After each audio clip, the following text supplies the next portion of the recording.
Magandang umaga sa ating lahat. Narito ang ating update sa Typhoon Marse. Si Typhoon Marse ay dahan-dahan o kumikilos ito papalapit o patungo sa Northern Luzon. Kasalukuyan, ang layo ng sentro ng bagyo ay nasa 345 kilometers silangan ng Tuguegarao City, Cagayan.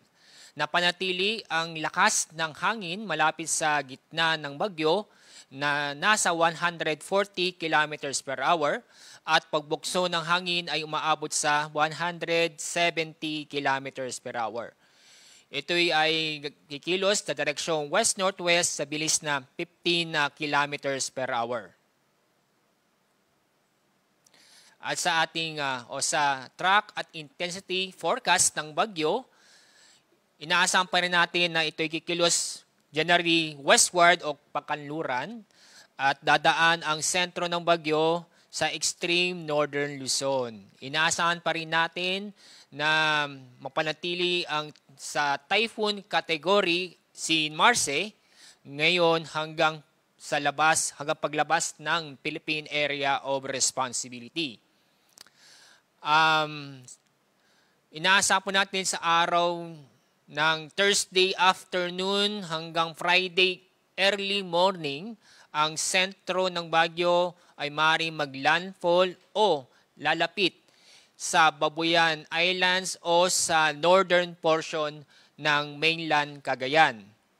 Bago maglandfall o dadaan malapit sa Babuyan Islands o Cagayan, inaasahan na aabot siya sa kanyang peak o pinaka-peak intensity ng bagyong Marse bago ito lumapit o maglandfall sa Babuyan Islands o sa Cagayan. Estimated po ng paglabas ng ating Philippine Area of Responsibility ay sa araw ng Friday ng gabi. Narito ang mga lugar na sa ilalim ng Tropical Cyclone Wind Signal number 2. Ito ay eastern portion ng Babuyan Islands at northeastern portion ng mainland Cagayan.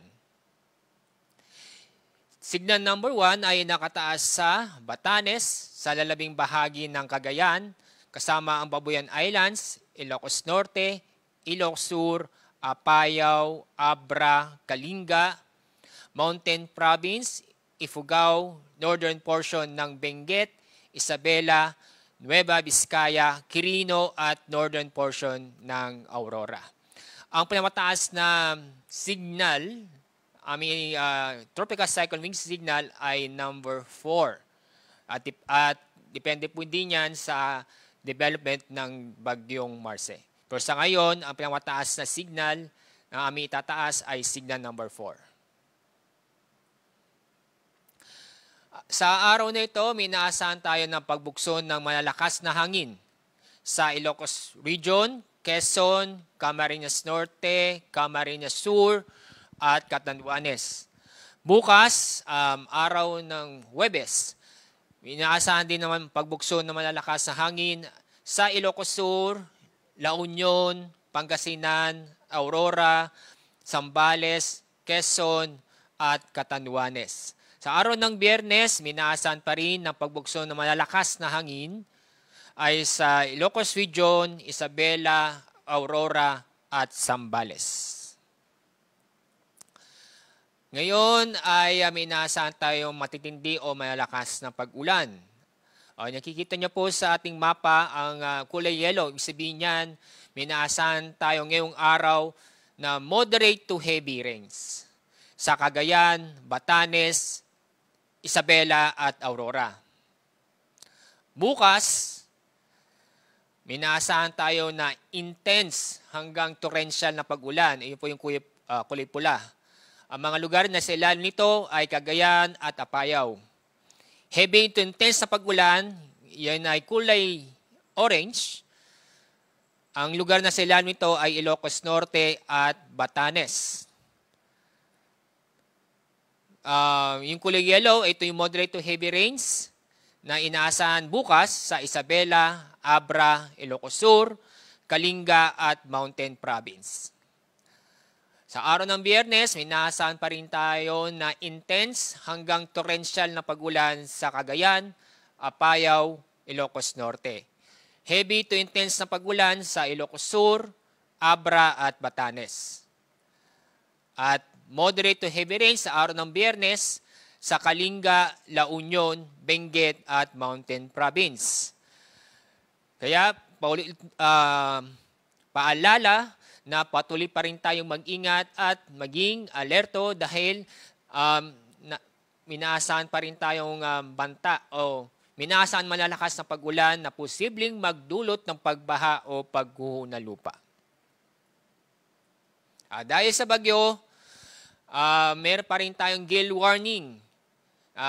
Ang mga lugar po na inaasahan na matataas na alon sa mga baybaying dagat sa Batanes, Cagayan, kasama ang Babuyan Islands, Isabela, Ilocos Norte, Ilocos Sur, La Union, Pangasinan at Aurora.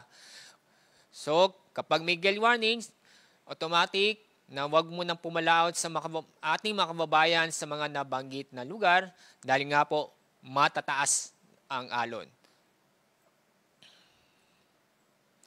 Ito yung ating warning sa storm surge.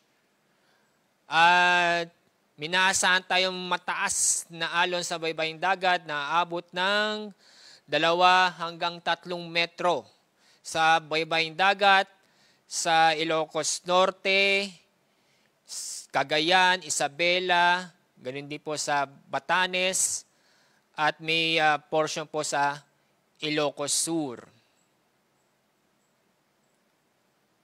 Yan po ang ating update ngayong araw sa binabantayan nating bagyong Marce. Mamaya pong 11:30 ng umaga, magkakaroon po tayo ng press conference. Maraming salamat, magandang umaga at mag-ingat po tayo.